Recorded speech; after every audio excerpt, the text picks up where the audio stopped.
കുറ്റാരോപിതനായിട്ടുള്ള actor, അയാളിപ്പം നിരന്തരം ഓരോ ഇന്റർവ്യൂസിലും വന്നിരുന്നിട്ട് പറയുന്നുണ്ട്, എന്നെ ഒത്തിരി വേദനിപ്പിച്ചു, എന്നെ എല്ലാവരും കൂടി കഷ്ടപ്പെടുത്തുക എന്ന് പറഞ്ഞ് കരഞ്ഞുകൊണ്ടിരിക്കുക അയാള്. അല്ല, അന്ന് കരഞ്ഞില്ലല്ലോ, അയാള് തെറ്റ് ചെയ്തിട്ടുണ്ടായിരിക്കും, അതായിരിക്കും ഇങ്ങനെ പശ്ചാത്തപിക്കുന്നത്, കരയുന്നതും വിഷമിക്കുന്നതൊക്കെ. അതിജീവിതം എന്ന് പറഞ്ഞ പെൺകുട്ടി അന്നത് സംസാരിച്ചിരുന്നെങ്കിൽ ഇന്ന് ഹേമ കമ്മിറ്റി ഉണ്ടാവില്ല, മലയാള സിനിമാ ലോകത്ത് ഇത്തരത്തിലുള്ള ഹറാസ്മെന്റിനെ കുറിച്ച് യാതൊരു സംസാരവും ഉണ്ടാവത്തില്ല. ഇത്ര വർഷമായിട്ടും അതിന് പോലും ജസ്റ്റിസ് ഉണ്ടാക്കാൻ നമുക്ക് സാധിച്ചിട്ടില്ല. ഫെമിനിസം എന്ന് പറയുന്ന വളരെ പുരാതനമായിട്ടുള്ള ഒരു കണ്ടന്റിനെ നമ്മളിന്ന് ഫെമിനിറ്റി എന്ന് പറയുന്ന മോശം വാക്കിലേക്ക് ആരാ എത്തിച്ചത്? നമ്മൾ പറയുന്ന ഈ പുരോഗമന സമൂഹം, അതൊരു പുരോഗമന സമൂഹത്തിന്റെ ലക്ഷണമേ അല്ല. എനിക്കിപ്പോ ഒരു ട്രാൻസിനോടോ, എനിക്ക് പുരുഷനോടോ, എനിക്കൊരു ഇന്റർസെക്സിനോടോ, എനിക്കൊരു ഗേയോടോ ഒക്കെ പ്രണയം തോന്നാം, സെക്ഷൽ റിലേഷൻഷിപ്പും തോന്നാം, എനിക്ക് വിവാഹം കഴിക്കാനും തോന്നാം. അതൊക്കെ എൻ്റെ ആഗ്രഹമാണ്.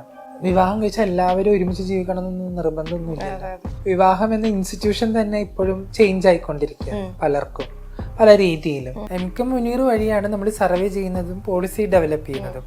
ആ ആളാണ് ട്രാൻസ്ജെൻഡേഴ്സിനെ കുറിച്ച് ഈ വിരുദ്ധ അഭിപ്രായം പറഞ്ഞത്.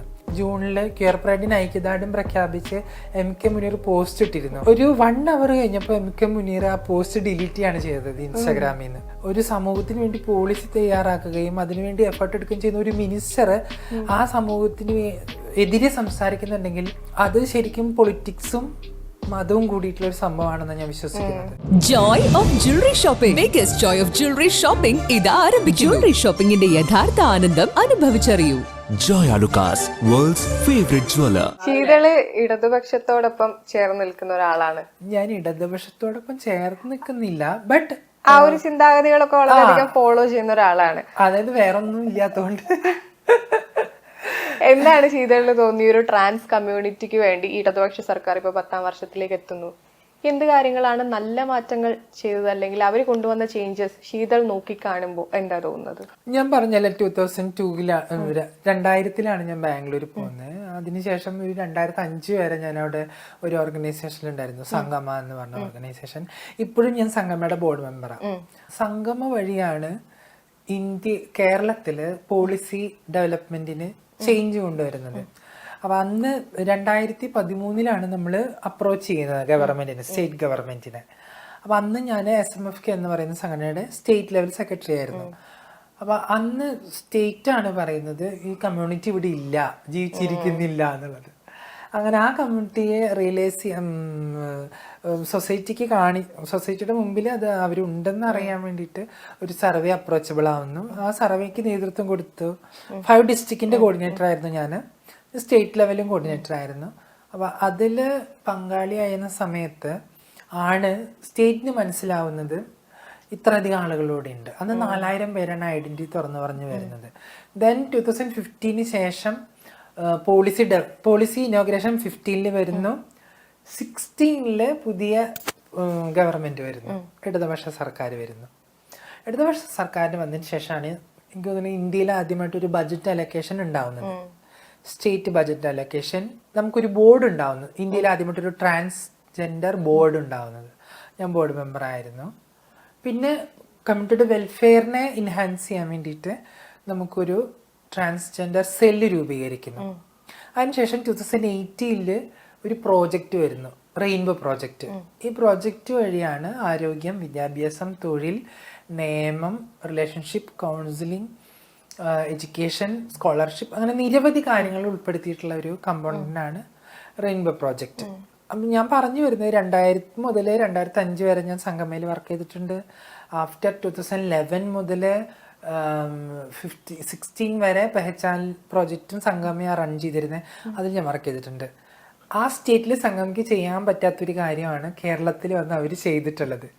മറ്റൊന്ന്, ഇന്ത്യയിൽ ആദ്യമായിട്ട് സർവേ നടന്ന സംസ്ഥാനം കേരളമാണ്, പോളിസി പാസ്സാക്കിയ സംസ്ഥാനം കേരളമാണ്, ബോർഡ് രൂപീകരിച്ച സംസ്ഥാനം കേരളമാണ്, ബജറ്റ് അലൊക്കേഷൻ കേരളമാണ്, സർജറിക്ക് ഫണ്ട് കൊടുക്കുന്ന സംസ്ഥാനവും കേരളമാണ്, സ്കോളർഷിപ്പ് കൊടുക്കുന്ന സംസ്ഥാനം. അങ്ങനെ ഒത്തിരി കാര്യങ്ങളിൽ കേരളം ഒന്നാമതായി നിൽക്കണമെങ്കിൽ അത് ഇടതുപക്ഷ സർക്കാരിൻ്റെ ഒരു സഹായത്തോടു കൂടി മാത്രമാണെന്ന് വിശ്വസിക്കുന്ന ഒരാളാണ് ഞാൻ. കാരണം അതിന് വേണ്ടിയിട്ട് അന്നത്തെ സോഷ്യൽ ജസ്റ്റിസ് മിനിസ്റ്റേഴ്സ് ആയിട്ടുള്ള ഷൈല ടീച്ചറും ഇപ്പോഴത്തെ മിനിസ്റ്ററായിട്ടുള്ള ബിന്ദു ടീച്ചറും നന്നായിട്ട് എഫർട്ട് എടുത്തിട്ടുണ്ട്. അതുപോലെ കമ്മ്യൂണിറ്റി മെമ്പേഴ്സിന്റെ എംപവർമെന്റിന് വേണ്ടി ഒത്തിരി കാര്യങ്ങൾ ചെയ്യുന്നുണ്ട്. അതുപോലെ കലോത്സവം ഇന്ത്യയിൽ ആദ്യമായിട്ട് കമ്മ്യൂണിറ്റിക്ക് വേണ്ടി സംഘടിപ്പിച്ചത് ഈ ഈ സർക്കാരാണ്. കായികമേള സംഘടിപ്പിച്ചതും ഈ സർക്കാരാണ്. 2 വർഷമായിട്ട് കായികമേള സംഘടിപ്പിച്ചിട്ടുണ്ട്. 3 വർഷമായിട്ട് കലാമേളയും യുവജനോത്സവം, സ്റ്റേറ്റ് യൂത്ത് ഫെസ്റ്റിവൽ പോലെ തന്നെ ട്രാൻസ്ജെൻഡർ കലോത്സവം സംഘടിപ്പിച്ചിട്ടുണ്ട്. അവർക്ക് അവാർഡുകളും കൊടുക്കുന്നുണ്ട് എല്ലാ വർഷവും. ശീതള് ഭയങ്കര ബ്യൂട്ടിഫുൾ ആയ രാഷ്ട്രീയം പറയുന്ന ഒരു വ്യക്തി കൂടിയാണ്. അപ്പൊ നമ്മളിപ്പോ ഇടതുപക്ഷ സർക്കാരിനെ കുറിച്ച് പറഞ്ഞു. അതേസമയം UDF സർക്കാരിനെ കുറിച്ച് പറയുകയാണെങ്കിൽ ഈ ഷാഫി പറമ്പിൽ അതുപോലുള്ള ആളുകൾ ട്രാൻസ്ജെൻഡേഴ്സിനെ വെൽക്കം ചെയ്യുന്നു ഒരു സൈഡ്. പക്ഷെ ഈ UDFന്റെ ഘടകകക്ഷിയായിട്ടുള്ള മുസ്ലിം ലീഗ് ആണെങ്കിൽ പരസ്യമായി വന്ന് ചാനലിലിരുന്ന് യുവ നേതാക്കൾ ഇതെന്തോ വലിയ ക്രൈമാണ്, ഇതൊന്നും ഈ ലോകത്തില്ല, അതെങ്ങനെയാ നോക്കിക്കാണുന്നത്? ഞാനൊരു എക്സാമ്പിൾ ഞാൻ പറയാം. പ്രശസ്തിയായിട്ടുള്ള ഒരു ജേർണലിസ്റ്റ് ഉണ്ട്, അനിത പ്രതാപ്. എല്ലാവർക്കും അറിയായിരിക്കും. അനിത പ്രതാപ് പറയുന്നുണ്ട് ഒരു ഇന്റർവ്യൂല്, അവര് ബൽതാക്രേനെ കാണാൻ പോയി. അപ്പൊ ബൽതാക്രേനെ കാണാൻ പോയപ്പോ ബൽതാക്ര ആദ്യം ചോദിക്കുന്നത് നിങ്ങളുടെ ജാതി എന്താണ്, മതം എന്താണ്. അപ്പൊ അവര് പറയുന്നു, എന്റെ ഇന്റർവ്യൂ ആണിത്, ഞാനൊരു ആങ്കറാണ്, എനിക്ക് എന്റെ മതമായിട്ട് യാതൊരു. അപ്പൊ മതം പറഞ്ഞാലേ നിങ്ങൾക്ക് ഇന്റർവ്യൂ ഉള്ളൂ. അങ്ങനെ അവര് നിവൃത്തിയോടുകൊണ്ട് മതം പറയേണ്ടി വരുന്നുണ്ട് ബൽതാക്രയുടെ അടുത്ത്. അവസാനം അയാൾ മുസ്ലിമുകളെ കുറിച്ച് വളരെ മോശമായിട്ട് എല്ലാ കാര്യങ്ങളും പറഞ്ഞ ശേഷം ഇവര് ചോദിക്കും, നിങ്ങൾ ഇത്രയധികം മുസ്ലിം വിരുദ്ധത പറഞ്ഞല്ലോ, ഇതിന്റെ പിന്നിൽ എന്താ, അത് അങ്ങനെയാണെന്ന് അയാൾ വരുത്തി തീർക്കാൻ ശ്രമിക്കുന്നു. അവസാനം വനിതാ പ്രതാപ് പറയുന്നു, നിങ്ങളുടെ ഹെയർ ഒക്കെ നല്ല ഭംഗിയുണ്ട്, കേളൊക്കെ ചെയ്തിട്ട് വെരി ബ്യൂട്ടിഫുൾ ആയിരിക്കുന്നു, ഇത് എങ്ങനെയാ ചെയ്യുന്നത്, ആരാ ചെയ്യുന്നത്? അപ്പൊ അദ്ദേഹം പറയുന്നു, എന്റെ ബാർബറാണ്, അവൻ അടിപൊളിയായിട്ട് ചെയ്യുന്നുണ്ട്, അവനൊരു മുസ്ലിമാണ്.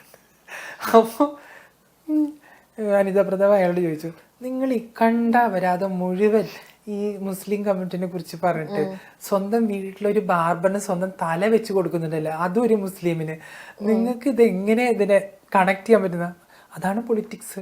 ഇത് തന്നെയാണ് എനിക്ക് ഈ കാര്യത്തിലും പറയുന്നത്, പൊളിറ്റിക്സ് ആണത്. അപ്പം ട്രാൻസ് പോളിസി കൊണ്ടുവന്ന് അത് ഉദ്ഘാടനം ചെയ്ത് ഉമ്മൻചാണ്ടി സർക്കാരിന്റെ കാലത്താണ്. അന്ന് സോഷ്യൽ ജസ്റ്റിസ് മിനിസ്റ്റർ ആയിരുന്ന ആളാണ് MK മുനീർ. MK മുനീർ വഴിയാണ് നമ്മൾ സർവേ ചെയ്യുന്നതും പോളിസി ഡെവലപ്പ് ചെയ്യുന്നതും. ആ ആളാണ് ട്രാൻസ്ജെൻഡേഴ്സിനെ കുറിച്ച് ഈ വിരുദ്ധ അഭിപ്രായം പറഞ്ഞത്. ക്യൂർ പ്രൈഡ് സമയത്ത് ജൂണില് ക്യൂർ പ്രൈഡിന് ഐക്യദാർഢ്യം പ്രഖ്യാപിച്ച് MK മുനീർ പോസ്റ്റ് ഇട്ടിരുന്നു. ഞാനൊക്കെ അത് ഷെയർ ചെയ്തിരുന്നു. ഒരു 1 hour കഴിഞ്ഞപ്പോൾ MK മുനീർ ആ പോസ്റ്റ് ഡിലീറ്റ് ചെയ്യാണ് ചെയ്തത് ഇൻസ്റ്റാഗ്രാമിൽ നിന്ന്. അതായത് അടിച്ചമർത്തപ്പെട്ട ഒരു വിഭാഗത്തിന് ഐക്യദാർഢ്യം പ്രഖ്യാപിച്ച് പോസ്റ്റ് ഇട്ട ഒരാള് പെട്ടെന്ന് അത് റിമൂവ് ചെയ്യാണ്. ഒരു സമൂഹത്തിന് വേണ്ടി പോളിസി തയ്യാറാക്കുകയും അതിനുവേണ്ടി എഫേർട്ട് എടുക്കുകയും ചെയ്യുന്ന ഒരു മിനിസ്റ്റർ ആ സമൂഹത്തിന് എതിരെ സംസാരിക്കുന്നുണ്ടെങ്കിൽ അത് ശരിക്കും പൊളിറ്റിക്സും മതവും കൂടിയിട്ടുള്ള ഒരു സംഭവമാണെന്ന് ഞാൻ വിശ്വസിക്കുന്നത്. അതിൽ നിന്ന് അവർക്ക് പുറത്തു വരാൻ പറ്റില്ല, കാരണം അവർ ആ സിസ്റ്റത്തിന്റെ ഭാഗമാണ്. പക്ഷെ ഞങ്ങൾക്കത് വല്ലാത്തൊരു ഫീലിംഗ് വിഷമം ഉണ്ടാക്കി ഈ സമൂഹത്തിന്. കാരണം UDFന്റെ ഘടകകക്ഷിയാണ് ഇവര്. പക്ഷെ അതേസമയം UDFന് ട്രാൻസ്ജെൻഡർ സംഘടനകളുണ്ട്, ട്രാൻസ്ജെൻഡർ കോൺഗ്രസ് ഉണ്ട്, LDFനും ഉണ്ട്, ട്രാൻസ്ജെൻഡർ ഡെമോക്രാറ്റിക് TDFK ഉണ്ട്.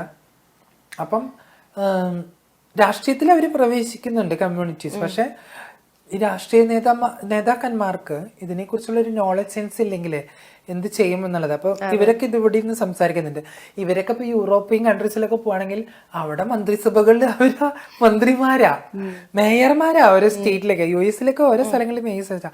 ഇപ്പൊ ഫിൻലൻഡോ ന്യൂസിലൻഡിലൊക്കെ ക്യൂർ ആളുകളുണ്ട്, റെപ്രസെന്റേഷനുണ്ട്. ന്യൂസിലൻഡിലൊക്കെ ക്യൂർ റെപ്രസെന്റേഷനുണ്ട് ഓരോ മന്ത്രിസഭയിലും സെനറ്റിലൊക്കെ. നമ്മൾ ഈ മതവും ഈ ട്രാൻസ്ജെൻഡേഴ്സിനെ കുറിച്ച് പറഞ്ഞല്ലോ. ഈ മതപണ്ഡിതന്മാർ ഭയങ്കരമായിട്ട് സ്നേഹം എല്ലാവരിൽ നിന്നും സ്പ്രെഡ് ചെയ്യണം, എല്ലാവരും കമ്പാഷനായിട്ട് ഇരിക്കണം, എല്ലാവരും പരസ്പരം സ്നേഹിക്കണം എന്നൊക്കെ പറയുന്ന മതപണ്ഡിതന്മാരെന്നെ വേറൊരു സൈഡിൽ കൂടെ ഈ ട്രാൻസ്ജെൻഡേഴ്സിനെ കുറ്റം പറയുന്ന വീഡിയോസൊക്കെ നമ്മൾ ഈ സോഷ്യൽ മീഡിയസിൽ ഭയങ്കരമായി കാണുന്നുണ്ട്. മഴവിൽ മാഫിയ എന്നൊക്കെ വിളിക്കുന്ന ഒരു റാഡിക്കൽ വിശ്വാസി സമൂഹം നമുക്ക് ചുറ്റുമുണ്ട്. ആ ഒരു സമയത്ത് അവർ പറയുന്നത് നിങ്ങൾ കുട്ടികളെ മനഃപൂർവ്വം ബലാത്കാരമായി പിടിച്ചുകൊണ്ട് പോയി അവരെ കൺവേർട്ട് ചെയ്യാൻ ശ്രമിക്കുന്നു, കുട്ടികളെ സൈക്കോളജിക്കലി അങ്ങനെ ഉപദ്രവിക്കുന്നു, അല്ലെങ്കിൽ അവരെ ഒരു ബോധം നിങ്ങൾ മനഃപൂർവ്വം ശ്രമിച്ച് മാറ്റുന്നു എന്നൊക്കെയാണ് പറയുന്നത്. മഴവിൽ മാഫിയ എന്നടക്കം വിളിക്കുന്നു. അപ്പോൾ ഒരു സൈഡ് നിങ്ങൾ ഇത്രയും കഷ്ടപ്പെട്ട് സമൂഹത്തിലൊരു പൊസിഷൻ ഉണ്ടാക്കാൻ ശ്രമിക്കുമ്പോൾ മറ്റൊരു സൈഡിൽ ഇതുപോലെയുള്ള ആളുകളുമുണ്ട്. അതെങ്ങനെയാണ് പ്രതിരോധിക്കുന്നത്? ഏതൊരു ആശയത്തിനും ഒരു എതിർവശമുണ്ട്, അതിനൊരു പോസിറ്റീവ്സും ഉണ്ട്. അപ്പം നമ്മളെപ്പോഴും പോസിറ്റീവ്സിനെ സ്പ്രെഡ് ചെയ്തുകൊണ്ടാണ് മുമ്പോട്ട് പോകുന്നത്. അത് എക്കാലത്തും അങ്ങനെ തന്നെയാണ്. കാരണം ഇപ്പം ഇപ്പം ഞാനൊക്കെ ഇവിടെ ഒന്ന് സംസാരിക്കുന്നുണ്ടെങ്കിൽ എൻ്റെ മുമ്പിലുള്ള തലമുറ എത്രയൊക്കെ സ്ട്രഗിൾ ചെയ്തിട്ടുണ്ടായിരിക്കും. അപ്പോൾ നമ്മൾ ഇതൊരു നല്ല കാലഘട്ടം എന്നൊക്കെ നമുക്ക് വേണമെങ്കിൽ പറയാമെങ്കിലും പക്ഷെ ഇതൊരു നല്ല കാലഘട്ടമൊന്നുമല്ല. ഇതിനു മുമ്പും ഒത്തിരി സഫർ ചെയ്തിട്ടുണ്ട്. ഇപ്പം മുസ്ലിമുകൾക്കെതിരെ ആക്രമണം നടക്കുന്ന ഒത്തിരി നാടുകളുണ്ട്. ആ നാടുകളിൽ ഇരുന്നു കൊണ്ട് ഇവർക്ക് ഇത് പറയാൻ പറ്റുമോ? ഇല്ല. ഇപ്പം പലസ്തീനെതിരെയും ഗാസക്കെതിരെയൊക്കെ സംസാരിക്കുന്ന ആളുകളുണ്ട്, ഇസ്രായേലിനെ സപ്പോർട്ട് ചെയ്യുന്ന ആളുകളുണ്ട്. അപ്പൊ ഓരോ ഇസത്തിനെയൊക്കെ നെഗറ്റീവായിട്ടും പോസിറ്റീവായിട്ടും കാണുന്ന ആളുകൾ ഉണ്ടായിരിക്കാം എന്നുള്ളതാണ്. പക്ഷെ ആ ആശയത്തെ സ്പ്രെഡ് ചെയ്യുന്ന ആളുകള് ഒരിക്കലും തളരുന്ന ആളുകളല്ലല്ലോ. പക്ഷെ ഈ മഴവിൽ മാഫിയ എന്നൊക്കെ വിളിക്കുമ്പോ എന്താ തോന്നുന്നത്? ഡെഫിനറ്റ്ലി അത് അവര് വിളിക്കട്ടെ, അവരൊരു പദം ഉണ്ടാക്കുന്നു. ഇപ്പം സ്ത്രീകളെ വളരെ മോശമായിട്ട് വിളിക്കാനൊക്കെ ആരാണ് ഇവിടെ പദം ഉണ്ടാക്കിയിട്ടുണ്ടായിരിക്കുക? ഇവിടുത്തെ ഈ സമൂഹം തന്നെയാണ് അല്ലെ. ട്രാൻസ് വ്യക്തികളെയും വിളിക്കാനായിട്ട് പദം ഉണ്ടാക്കിയത് ആരാ? ഇവിടുത്തെ ആളുകൾ തന്നെയാണ്. അപ്പോൾ അവരോട് എന്ത് പറയാനാണ് നമുക്കൊന്നും പറയാൻ പറ്റില്ല. കാരണം അവര് പറഞ്ഞോണ്ടേ ഇരിക്കത്തുള്ളൂ. പക്ഷെ നമുക്കത് കേൾക്കാനല്ല ജോലി. നമ്മുടെ ജോലി അതല്ല. നമ്മള് മാനുഷികമായിട്ടുള്ള മൂല്യങ്ങൾക്ക് ഊന്നൽ കൊടുത്തുകൊണ്ടുള്ള ഒരു പ്രവർത്തനമാണ് അത്.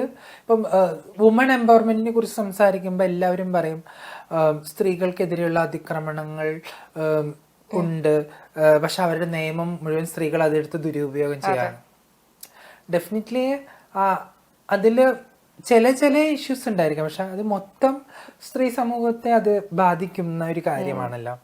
അപ്പൊ ഫെമിനിസം എന്ന് പറയുന്ന വളരെ പുരാതനമായിട്ടുള്ള ഒരു കണ്ടന്റിനെ നമ്മളിന്ന് ഫെമിനിറ്റി എന്ന് പറയുന്ന മോശം വാക്കിലേക്ക് ആരാ എത്തിച്ചത്? നമ്മൾ പറയുന്ന ഈ പുരോഗമന സമൂഹം, അതൊരു പുരോഗമന സമൂഹത്തിന്റെ ലക്ഷണമേ അല്ല. പുരോഗമന സമൂഹത്തിന്റെ ലക്ഷണമേ അല്ല. അത് തന്നെയാണ് ഇപ്പം മഴവിൽ മാഫിയ എന്ന് വിളിക്കുന്ന ആളുകൾ. നമ്മളല്ല ആ പദം ഉണ്ടാക്കിയിട്ടുള്ളത്, അത് മറ്റാരൊക്കെ ഉണ്ടാക്കിയത്. അവരുണ്ടാക്കിയിട്ടുള്ളത് അവരിത്തരം ത്രട്ടണിങ്ങിന് മറ്റു കാര്യങ്ങളൊക്കെ. അത് നമ്മൾ ഗവനിക്കുന്നേ ഇല്ല. നമ്മൾ ജീവിച്ചിരിക്കുന്നുണ്ട്. അത് തന്നെയാണ് റിയാലിറ്റി. ആ റിയാലിറ്റിയിൽ നിന്നുകൊണ്ട് നമുക്ക് എന്താ പറയാനാ? അത്രേ എനിക്കും പറയാൻ പറ്റുള്ളൂ. കാരണം ഓരോ ആശയങ്ങളും ഈ സമൂഹത്തില് മുൻപോട്ട് വരുന്നതും അതിന് സ്പ്രെഡ് ചെയ്യുന്നതും ഓരോ കാലഘട്ടത്തിനനുസരിച്ച് തന്നെയാണ് അല്ലെ. ഇപ്പം വളരെ സ്വാഭാവികമായിട്ടുള്ള വളരെ സ്വാഭാവികമായിട്ടുള്ള ഒരു പുരോഗമന രാഷ്ട്രീയ ആശയങ്ങളിൽ നിന്നും എങ്ങനെയാണ് സവർണ ഹിന്ദു രാഷ്ട്രീയത്തെ നമ്മൾ ഉയർത്തിപ്പിടിക്കാനായിട്ട് അപ്രോച്ചബിൾ ആയിട്ട് മാറാൻ ശ്രമിക്കുന്നത്, അതിനു വേണ്ടി ഈ സമൂഹത്തിലെ ഒത്തിരി ആളുകൾ അതിനുവേണ്ടി പ്രയത്നിക്കുന്നത്, അത് അപകടത്തിലേക്കാണ് പോകുന്നതെന്നുള്ളത് പലർക്കും മനസ്സിലാവുന്നില്ല. പക്ഷെ ആ അപകടത്തെ തിരിച്ചറിഞ്ഞതിന് പ്രതിരോധിക്കുന്നവരുണ്ട്. ആ പ്രതിരോധിക്കുന്നവരുടെ കൂട്ടത്തിലുള്ള ഒരാൾ കൂടിയാണ് ഞാൻ. ഈ മീറ്റു മൂവ്മെന്റ്സിനെ കുറിച്ചൊക്കെ നേരത്തെ സംസാരിച്ചല്ലോ. ഈ മീറ്റു മൂവ്മെന്റിനെ കുറിച്ച് തുറന്നു പറഞ്ഞ ഒരാളാണ് ശീതൾ ശ്യാം, ഒരു പ്രമുഖ നടനെതിരെ. അല്ല, ഞാൻ മീറ്റു മൂവ്മെന്റിന് വെച്ചാല് എൻ്റെ ഒത്തിരി സുഹൃത്തുക്കൾക്ക് ഇത് സംഭവിച്ചിട്ടുണ്ട്. ഇപ്പൊ എനിക്ക് സംഭവിച്ചെന്ന് വെച്ചാല് ഒത്തിരി കാര്യങ്ങൾ സംഭവിച്ചിട്ടുണ്ട്. പക്ഷെ ഞാൻ അങ്ങനെ കേസ് കൊടുക്കാനോ പോയിട്ടൊന്നുമില്ല. പക്ഷെ ഞാൻ നിന്നൊരു സിനിമ സെറ്റിലാണ് ഒരു ഇഷ്യൂ ഉണ്ടായിട്ടുള്ളത്. അതിനു വേണ്ടി ഞാൻ സംസാരിച്ചിട്ടുണ്ട്. അങ്ങനെ ആ നടനുള്ള മറ്റൊരു സിനിമ സെറ്റിൽ പോയപ്പം ആ നടൻ തന്നെ അവിടെ ഇരുന്ന് പറയുന്നുണ്ടായിരുന്നു, WCCയിലെ ആൾക്കാരൊക്കെ ഇവിടെ ഉണ്ട്, അതുകൊണ്ട് സംസാരിക്കുമ്പോൾ കുറച്ചും കൂടി ശ്രദ്ധിക്കണം എന്നുള്ളത് അയാള് സംസാരിച്ചു. അപ്പൊ ആ ഭയം വന്നത് എന്തുകൊണ്ടാ വെച്ചാല് നമ്മൾ ഓപ്പണായിട്ട് മീഡിയാസിൽ പറയാണ് ഇന്ന ആള് തെറ്റ് ചെയ്തു എന്നുള്ളത്. ആ ഭയം അയാൾക്ക് ഉണ്ടായി എന്നുള്ളത് തന്നെയാണ്. കാരണം എന്നിട്ടും അയാൾ അവിടെ ഇത്തരം വൃത്തികേടുകളൊക്കെ ചെയ്തുകൊണ്ടിരുന്നു എന്നുള്ളതാ. അത് പുറത്തു പറയാൻ പറ്റുന്ന സ്ത്രീകളും ഉണ്ടായിരുന്നു, പറഞ്ഞിട്ടുള്ള സ്ത്രീകളും ഉണ്ടായിരുന്നു. ഇപ്പൊ ഞാൻ വർക്ക് ചെയ്ത സിനിമ സെറ്റിലാണ് ആ സംഭവം നടന്നത്. അതിപ്പോ അറിയാത്ത ഒരുപാട് പേരുണ്ടാവും. ശീതളിന് അത് പറയാൻ, ആ ഒരു സംഭവം പറയാൻ താല്പര്യമുണ്ടോ എന്താണ് എന്നുള്ളത്? എനിക്ക് തോന്നുന്നു ആഭാസം സിനിമയുടെ സെറ്റിലാണ് സംഭവം നടന്നത്. അപ്പൊ അതിനുശേഷം അവരതിനെയൊക്കെ സംസാരിക്കുകയും ഒക്കെ ചെയ്തു. കേസിന്റെ ഒക്കെ സംഭവങ്ങളുണ്ടായിരുന്നു. ഞാൻ മനസ്സിലാക്കിയിടത്തോളം മീറ്റു മൂവ്മെന്റ് വളരെ ഓപ്പൺ ആയിട്ടുള്ള ഒരു മൂവ്മെന്റ് ആണ്. ഈവൻ നമ്മൾ ഇപ്പോഴത്തെ സാഹചര്യം സംസാരിക്കാൻ പോലും അതിജീവിതം എന്ന് പറഞ്ഞ പെൺകുട്ടിക്ക് ഇപ്പോഴും നമുക്ക് എന്ത് കൊടുക്കാൻ പറ്റിയിട്ടില്ല, ജസ്റ്റിസ് കൊടുക്കാൻ പറ്റിയിട്ടില്ല. ബട്ട് അതിൻ്റെ ഓപ്പോസിറ്റ് സൈഡ് എന്ന് പറയുന്നത് എത്രയോ വർഷത്തിന് ശേഷം ബാൻ ചെയ്തിരുന്ന ചിന്മയെ നമ്മളിന്ന് സെലിബ്രേറ്റ് ചെയ്യുന്നുണ്ടല്ലോ. ചിന്മയി മീറ്റു പറഞ്ഞതിനെതിരെയാണ് ചിന്മയെ ബാൻ ചെയ്തത് തമിഴ് സിനിമാ ലോകം. ആ ചിന്മയെ ഇന്ന് സെലിബ്രേറ്റ് ചെയ്യുന്നുണ്ടെങ്കിൽ അത് ചെറിയൊരു ചേഞ്ച് ആണെന്ന് വിശ്വസിക്കുന്ന ഒരാളാ. അന്ന് ചിന്മയി മീറ്റു മൂവ്മെന്റിന്റെ ഭാഗമായിട്ട് അത് സംസാരിച്ചിരുന്നെങ്കിൽ ചെയ്ത ആള് പുറത്തറിയില്ല. ചിന്മയ്ക്ക് അവസരങ്ങൾ ചിന്മയ്ക്ക് ഈ വർഷങ്ങൾ നഷ്ടപ്പെടില്ല. ഒത്തിരി അവാർഡ്സും ഒത്തിരി അംഗീകാരങ്ങളും ഒത്തിരി ഉയർച്ചയിലെത്തിയാണ് ചിന്മയെ. ബട്ട് ചിന്മയ അവിടെ മീറ്റു സംസാരിച്ചതുകൊണ്ടും തനിക്ക് വർക്ക് സ്പേസിൽ ഉണ്ടായിട്ടുള്ള ഒരു ഹറാസ്മെന്റിനെ അത് പുറത്ത് സംസാരിച്ചുകൊണ്ടും അവർക്ക് ഇത്രയും നാളും വർക്കൊന്നും ഉണ്ടായില്ല. ബട്ട് നൗ അവര് സെലിബ്രേറ്റ് ചെയ്യുന്നു. അവർ ചെയ്ത് ശരിയാണെന്നെങ്കിലും പറയുന്നുണ്ടല്ലോ, ഒത്തിരി പേര് സപ്പോർട്ട് ചെയ്യുന്നുണ്ടല്ലോ. ദാറ്റ്സ് വൈ അതാണ് എനിക്ക് തോന്നുന്നു മീറ്റുവിൻ്റെ ഇമ്പാക്റ്റ്. ഇപ്പം മലയാള സിനിമയിൽ എങ്ങനെയാണ് ഈ പറയുന്ന സംസാരങ്ങൾ ഉണ്ടാവുന്നത്, IC പോലുള്ള സംഭവങ്ങൾ വരുന്നത് അല്ലെ. ഇപ്പൊ ഞാൻ നേരത്തെ പറഞ്ഞൊരു എക്സാമ്പിളാണ്. പണ്ട് ഞങ്ങളുടെ കാലത്തൊക്കെ ഞങ്ങൾ മറ കെട്ടി ആണ് ഡ്രസ്സ് മാറിയിരുന്നത്. ചില നടിമാര് പറയുന്ന കേട്ടിട്ടുണ്ട്, ഞങ്ങൾക്കൊരു പ്രശ്നം ഉണ്ടായിട്ടില്ല, ഞങ്ങൾ പിന്നെ എവിടെയെങ്കിലും വീടിന്റെയോ സൈഡിന്റെയോ ഒക്കെ മാറി പോയിട്ട് ടോയ്ലറ്റിൽ പോയായിരുന്നു. പക്ഷെ ഇന്നത്തെ പെണ്ണുങ്ങൾക്ക് കാരവാൻ വേണം, അത് വേണം, ഇത് വേണം. ഇത് പറയുന്ന ആ പഴയകാല ആക്ടേഴ്സ് ഒന്ന് ചിന്തിക്കണം. പുതിയ കാലത്ത് നമുക്ക് എവിടുന്നെങ്കിലും ഓപ്പൺ ആയിട്ട് ടോയ്ലറ്റിൽ പോകാൻ പറ്റുമോ? കാരവാൻ ഇല്ലാതെ നമുക്ക് വസ്ത്രം മാറാൻ പറ്റും. കാരണം നമ്മുടെ ചുറ്റും ക്യാമറയുണ്ട്. ഞാൻ വർക്ക് സ്പേസിൽ നിന്ന സിനിമ സെറ്റില് ഒരു പ്രായമായിട്ടുള്ളൊരു ആക്ട്രസ് കിടന്നുറങ്ങാണ്. അവരെയാണ് ഒരു നടൻ വീഡിയോ എടുക്കുന്നത്. അയാളുടെ മൊബൈൽ വീഡിയോ എടുക്കുന്നത്. അപ്പോൾ ആ ആക്ട്രസ് ഉറങ്ങുന്നതുകൊണ്ട് ഞാൻ പെട്ടെന്ന് വിളിച്ചു ചേച്ചി വീഡിയോ എടുക്കുന്നു എന്ന് പറഞ്ഞു. കൂടെ വേറെ പിള്ളേരൊക്കെ ഉണ്ടായിരുന്നു, ക്രൂവിലുള്ള പിള്ളേര്. അപ്പൊ ചേച്ചി എന്നിട്ട് പറഞ്ഞു എന്റെ വീഡിയോ ഡെലിറ്റ് ചെയ്യാൻ പറഞ്ഞു. അപ്പൊ അയാൾ പറഞ്ഞു ഞാൻ തമാശക്ക് എടുത്താ. അപ്പൊ ചേച്ചി പറഞ്ഞു ധൈര്യത്തോടു കൂടി തമാശ ഒന്നും ഇവിടെ വേണ്ട, മര്യാദക്ക് ഡെലിറ്റ് ചെയ്യാൻ പറഞ്ഞു. അപ്പം നമ്മൾ പറയില്ലോ, അപ്പം ചില ആക്ട്രസ് ഇപ്പൊ പറയണേക്കുന്നുണ്ട് അതൊക്കെ വിട്ടി കളഞ്ഞോട്ട് ഒന്ന് ദ്വയത്ത് തൊട്ടാല്. അങ്ങനെയല്ല, എല്ലാവർക്കും അത് വിടാൻ പറ്റത്തില്ല. നമ്മൾ വർക്ക് സ്പേസിൽ എങ്ങനെയാണ് ഒരാളോട് ബിഹേവ് ചെയ്യേണ്ടത്, എങ്ങനെയാണ് പെരുമാറേണ്ടത്, അത് സീനിയറോ ജൂനിയറോ ഒന്നുമില്ല. അവിടെ ഐഡന്റിറ്റി തന്നെയാണ്. നമുക്കൊരു ഇഷ്യൂ ഉണ്ടായാൽ അത് തുറന്നു പറയാനുള്ള സാഹചര്യം ഉണ്ടാവണം. അങ്ങനെ നമ്മളിപ്പോ ആരുടെ അടിമയായി നിൽക്കുന്ന, ആരെ സർ മാഡം മുകളിൽ താഴെ അങ്ങനെയൊന്നുമില്ല. നമ്മളൊരു ആർട്ടിസ്റ്റാണ്. ഒരു സെറ്റിൽ ചെല്ലുമ്പോൾ, ഒരു ഫിലിമിൽ ചെല്ലുമ്പോൾ ആർട്ടിസ്റ്റിന് എല്ലാത്തിലുള്ള പരിഗണനയും കൊടുക്കണം. അവർക്ക് യാതൊരു തരത്തിലുള്ള ഹറാസ്മെന്റോ ഡിസ്ക്രിമിനേഷനോ ഉണ്ടാകരുത്. അതാണ് ശരിക്കും വേണ്ടത്. അത് തുറന്നു പറയുമ്പോ ഈ അവസരങ്ങളൊക്കെ ഇല്ലാതാവാണ് പലപ്പോഴും. ഈ ഹേമ കമ്മിറ്റിന്റെ വിഷയം വന്ന സമയത്ത് ഈ സർക്കാരിനെതിരെ പാർവതി തിരുവോത്ത് ഇപ്പൊ വലിയ രീതിയിലൊരു എലിഗേഷൻ പറയുന്നുണ്ട്, സർക്കാരിനെതിരെയാണ് സംസാരിക്കുന്നത്. അതിലെന്താണ് എനിക്ക് അഭിപ്രായം പറയുന്നത്? അത് പാർവതിയുടെ ഒരു അഭിപ്രായമായിരിക്കാം. പക്ഷെ ഒന്ന് പാർവതിനെ സപ്പോർട്ട് ചെയ്യുന്നുണ്ടോ അതിൽ ശീതൾ ശ്യാം? പാർവതി പറഞ്ഞ അഭിപ്രായത്തോട് സപ്പോർട്ട് ചെയ്യുന്നില്ല. ഹേമ കമ്മിറ്റി എങ്ങനെ ഉണ്ടായി എന്നുള്ളത് നമുക്കറിയാം. ഒരു വലിയൊരു ഇൻസിഡന്റിന്റെ പുറത്താണ് ഹേമ കമ്മിറ്റി ഉണ്ടായിട്ടുള്ളത്. ആ ഇൻസിഡന്റിന് ഇത്ര വർഷമായിട്ടും അത് ഞാൻ നേരത്തെ പറഞ്ഞില്ല, അതിന് പോലും ജസ്റ്റിസ് ഉണ്ടാക്കാൻ നമുക്ക് സാധിച്ചിട്ടില്ല. അതിജീവിതം എന്ന് പറഞ്ഞ പെൺകുട്ടി അന്നത് സംസാരിച്ചിരുന്നെങ്കിൽ ഇന്ന് ഹേമ കമ്മിറ്റി ഉണ്ടാവില്ല. മലയാള സിനിമാ ലോകത്ത് ഇത്തരത്തിലുള്ള ഹറാസ്മെന്റിനെ കുറിച്ച് യാതൊരു സംസാരവും ഉണ്ടാവത്തില്ല. ഇന്നും ഇത്തരത്തിലുള്ള ഡിസ്ക്രിമിനേഷൻ ഹറാസ്മെന്റ് തുടർന്നു പോയേനെ. അതിജീവിതം എന്ന് പറഞ്ഞ പെൺകുട്ടി അങ്ങനെ ഒരു സംസാരം ഉണ്ടായതുകൊണ്ട് മാത്രമാണ് ഇന്ന് ഇത്തരത്തിലുള്ള ഫിലിം ആക്ടിവിസ്റ്റുകൾ ഉണ്ടാവുന്നത്.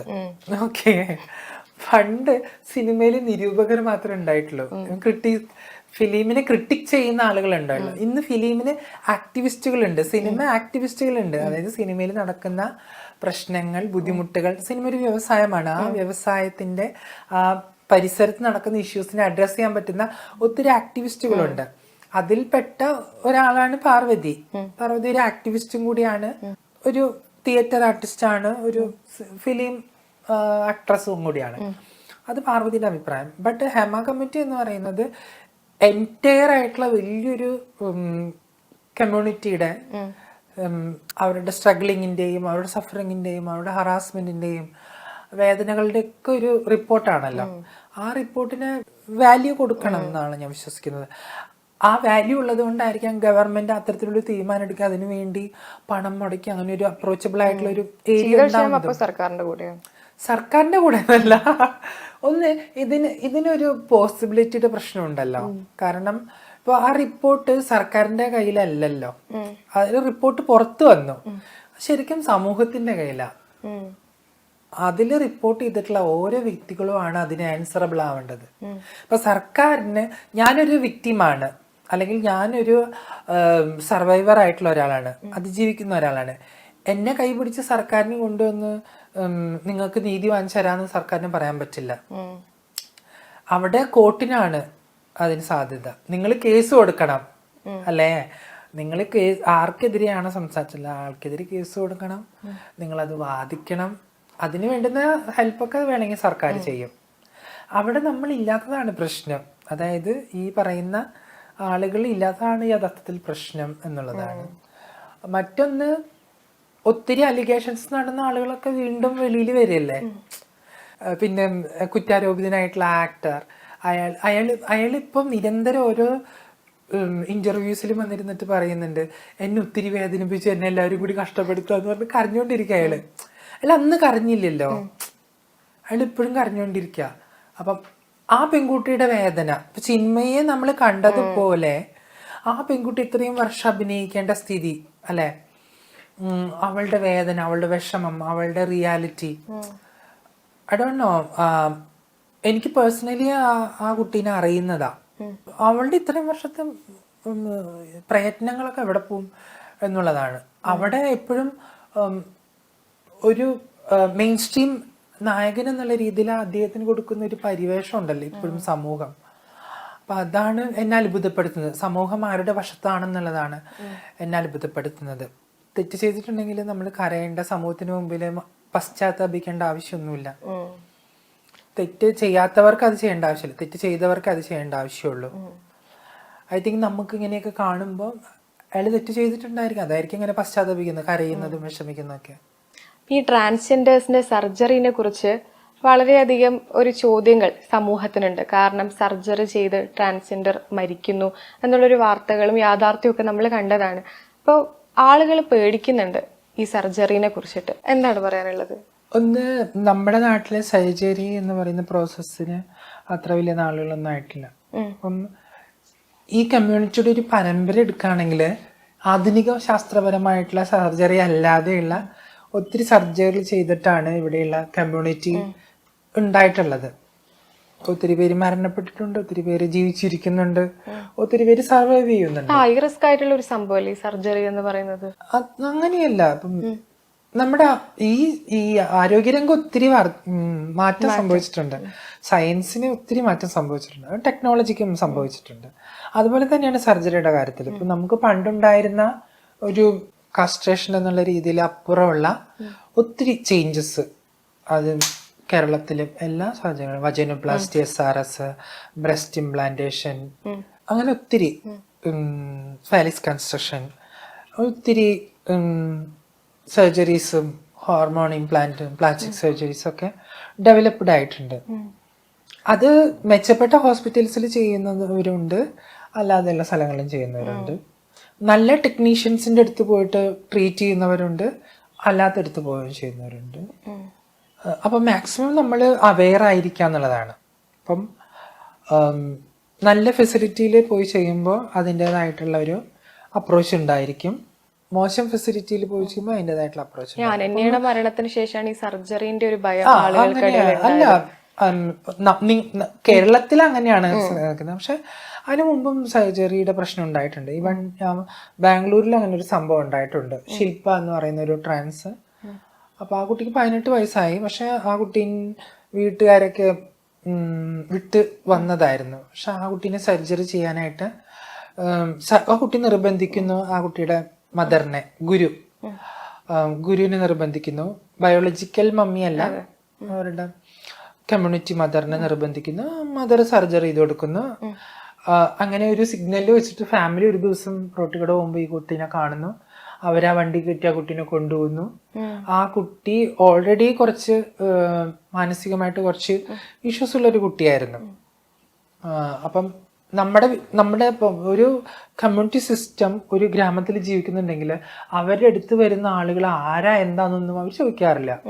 ഏതെങ്കിലും ഒരു ട്രാൻസ് ആയിട്ടുള്ള ആള് ഐഡന്റിറ്റി തുറന്നു പറഞ്ഞു വരികയാണെങ്കിൽ അവർ സ്വീകരിക്കും. അവർ ഭക്ഷണം കൊടുക്കും, അവർ ഉറങ്ങാൻ സ്ഥലം കൊടുക്കും. ഇനി അവർക്ക് ജോലി ഒന്നും അറിയത്തില്ലെങ്കിൽ സെക്സ് വർക്കിന് വിടും, ബെഗിങ്ങിന് വിടും. ഇതാണ് ആ നാടുകളിൽ നടക്കുന്നത്. നമ്മുടെ നാട്ടിലൊരു സിസ്റ്റമേ അല്ല. അപ്പൊ ഈ കുട്ടി അവിടെ പോകുന്നു, അങ്ങനെ ഒരു സൗകര്യത്തിൽ എത്തിപ്പെടുന്നു. ആ കുട്ടീനെ സർജറി ചെയ്ത് നിൽക്കുന്നു. ആ കുട്ടി ഒരു ദിവസം സിഗ്നലിൽ നിൽക്കുമ്പോൾ ഫാമിലി ആ കുട്ടീനെ കൊണ്ടുപോകുന്നു. എന്നിട്ട് വലിയൊരു ഹോസ്പിറ്റലിൽ കൊണ്ടുപോയി അവിടെ ട്രീറ്റ്മെന്റ് ചെയ്യാണ്. അവിടുത്തെ ഡോക്ടർ എന്ത് ചെയ്യുന്നു? 24 ലക്ഷം രൂപയ്ക്ക് വീണ്ടും പീനസ് വെച്ച് പിടിപ്പിക്കുന്നു. അങ്ങനെ ആ കുട്ടിക്ക് മാനസികമായിട്ട് ഒത്തിരി ബുദ്ധിമുട്ടുണ്ടാവുന്നു.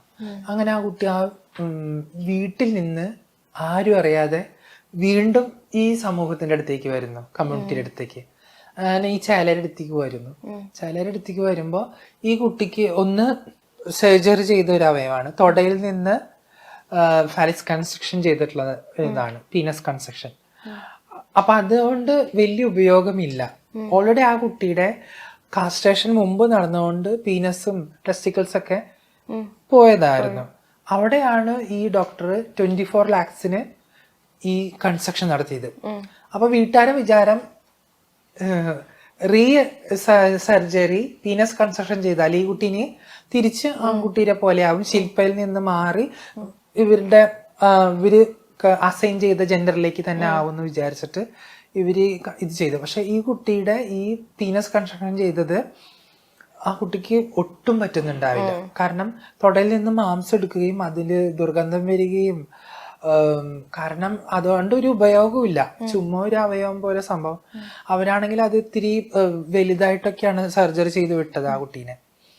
അങ്ങനെ ആ കുട്ടിക്ക് പറ്റാതെ ആ കുട്ടി സൂയിസൈഡ് ടെൻഡൻസിയിലേക്കൊക്കെ പോകുന്നു. അങ്ങനെ വീണ്ടും വീട്ടുകാർ ഈ കുട്ടീനെ അവിടെ കമ്മ്യൂണിറ്റിയുടെ അടുത്ത് വന്ന് പിടിച്ചു കൊണ്ടുപോയി കേസ് ഫയൽ ചെയ്യുന്നു. ഈ കേസ് ഫയൽ ചെയ്യുന്നത് അമ്മയുടെ അടുത്താ, ഈ ചേല എന്ന് പറഞ്ഞ ആള്. അങ്ങനെ അവരെ അവരെ ജയിലിലിടുന്നതാണ്. അമ്മേനെ മംഗള എന്ന് പറഞ്ഞിട്ട് ഒരു ട്രാൻസ് വുമൺ, അവരെ ജയിലിലിട്ട് അവര് കുറെ നാള് ജയിലിൽ കിടന്നു. പക്ഷെ ഈ കുട്ടി ആണ് ഇതിന് ഉത്തരവാദി.